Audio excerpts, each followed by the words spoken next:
One of the main gripes of the more modern otakus these days is art style and animation, sometimes aspect ratio. That kind of works for me too.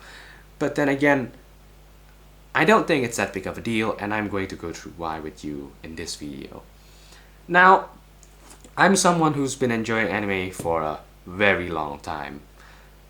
So long, in fact, that, well, I recently decided to make my anime list just to compile what I've watched. What I did not realize was I've watched thousands of shows. Now, given some of them are like a particular series is season 2, or some series like Monogatari series which has like many different subplots like Kuro, Tora, all that.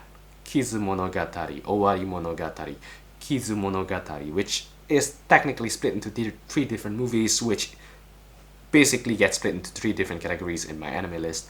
So that might factor into it, but doesn't change the fact that I've watched over 1,000 shows. And that's kind of something when I think about it. So, yeah, it's kind of surprising. And what I'm realizing is, as I continue to consume all of these medias, as I continue to consume all of these series, all of these stories, I start to develop certain preferences, but in the long run, in the grand aspects of things, these preferences don't really play much into what I actually watch. For example, one of my favorite series from my childhood is reading the City Hunter manga, and I also watched the animation series because of that. Now, mind you, it's old, so the animation compared to modern day standards is subpar, and that's being generous. Plus, there's also the fact that in terms of aspect ratios, these days I'm more used to 16:9, which is the normal aspect ratio for most shows. But it's not the case with old anime, because old anime and old TV series, they're designed for older TVs with 1:1 ratio, or heck, maybe even 4:3 ratio, most commonly 1:1, but you get the point. Because of that, it's kind of odd these days when I rewatch old shows that I remember being full screen, but I end up seeing black bars on the side. Is it annoying? Yeah, sometimes. But is it something I can't deal with, that I can't live through while I'm watching the show? Not really. Because the show is still the same show I watched as a kid, and I can still enjoy the story for what it is. And when it comes to art style, well, it doesn't really matter what year it's from. For example, if you take the art style from Mob Psycho, it's, well, I don't know if you like it, but for me personally, it's kind of lackluster. It's very lackluster.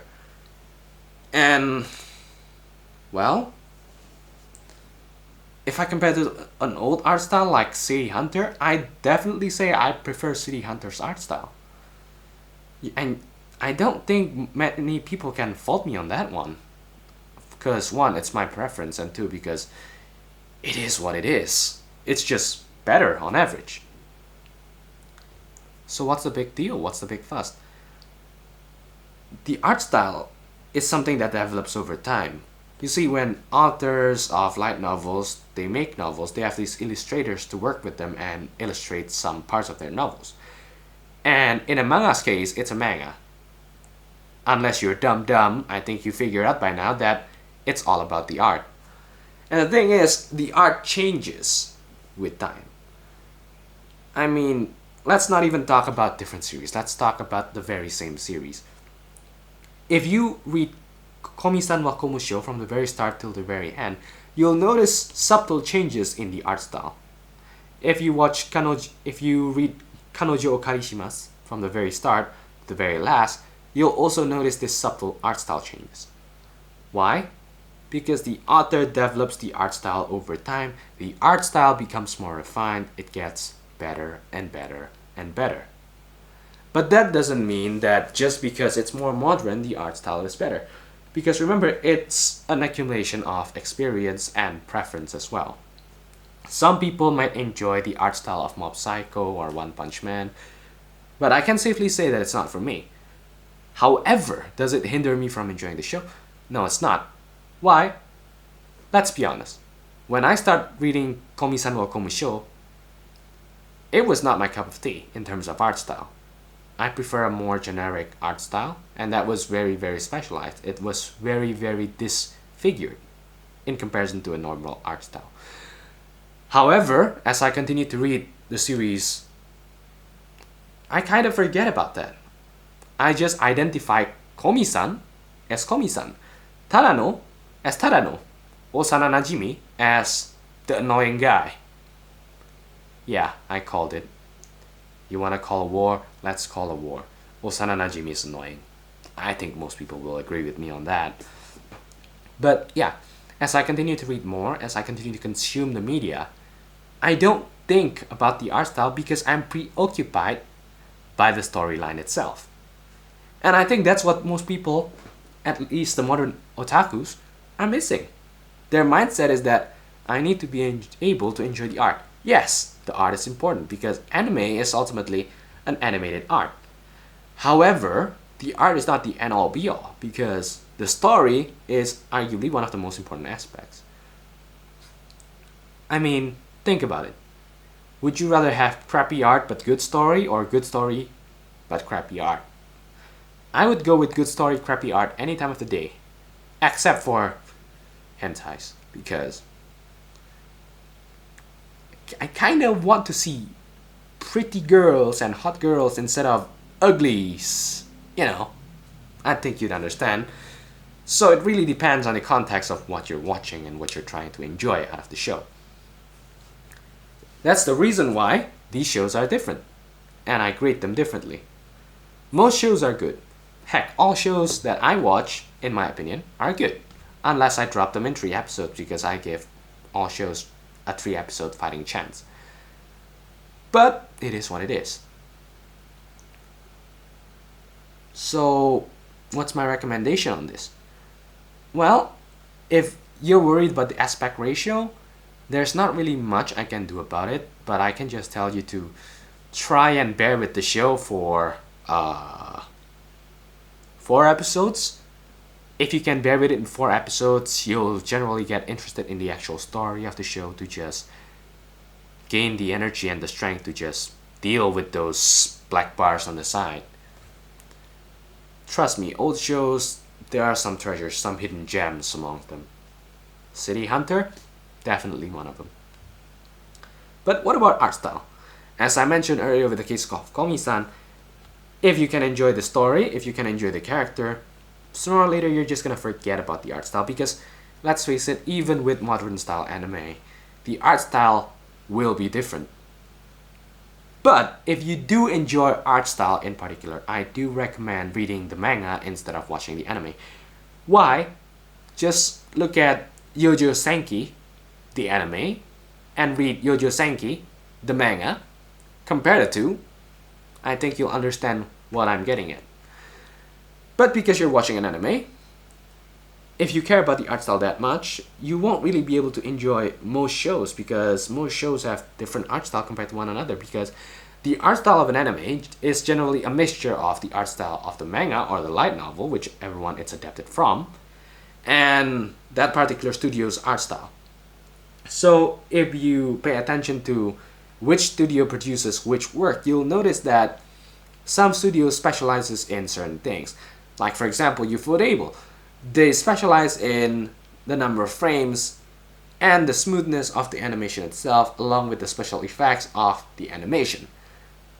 However, the art style varies.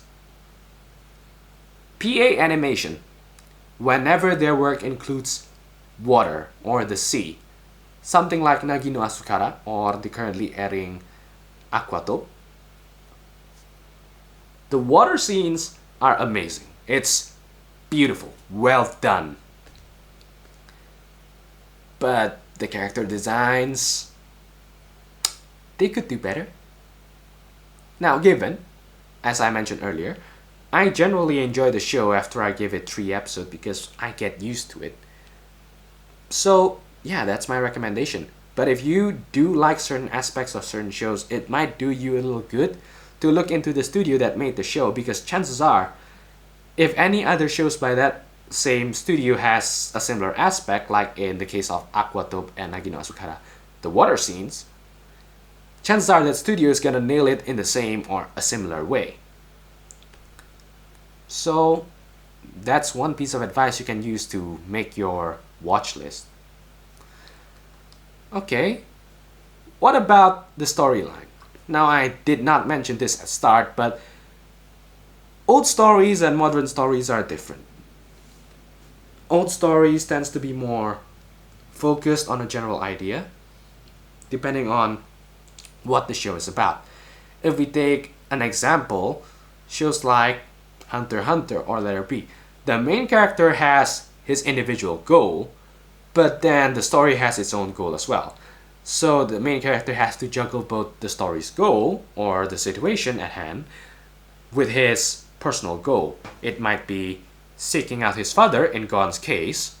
It might be finding his family in Letter B's case, or anything else. However, it doesn't have to be a single goal. It can be a character profile. Like, for example, in City Hunter, it's a comedy based on a perverted detective. Then the goal is always gonna be whatever he wants.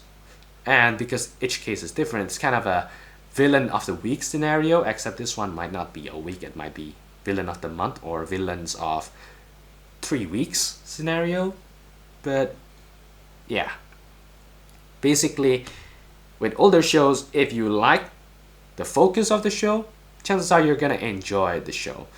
And this can be further exemplified by long-running shows like City Hunter, Inuyasha, Bleach, Naruto, and all that.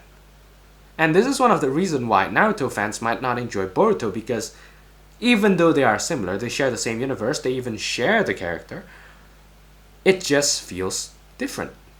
Because it's just written in a different way. It's just designed in a different way. Similarities, yes, because it's the same franchise, but it's not quite the same. And that's a sad thing. I actually enjoy the story of older shows more than I enjoy the story of modern day shows, given a lot of the modern day shows do have an acceptable or even good story, like Violet Evergarden. So, yeah, regarding modern otaku's problems with aspect ratios, story, art style, and all that, that's my take on it. Feel free to give your take on the comment section down below if you want. Bye!